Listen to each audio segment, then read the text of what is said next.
চন্দ্রনায় জাহাজে করে জান্নাতে নেয়, ভোট দিলে জান্নাতে নেয়, তাহলে এদের তো জাহান্নামী দল। আবার মোনাফেকও বটে।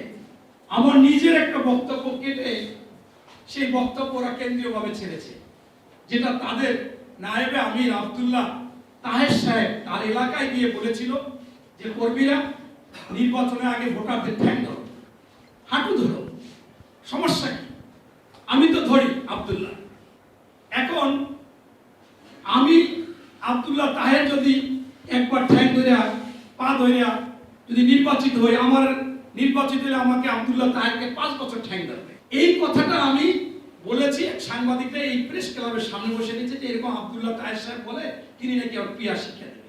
সেই বক্তব্য কেটে আমার করে বলছে বাগেরহাট 4-এর এমপি কাজী মনির এই কথা বলেছে। চিন্তা করেন বিএনপি নেতারা কত খারাপ, এইটা বলে।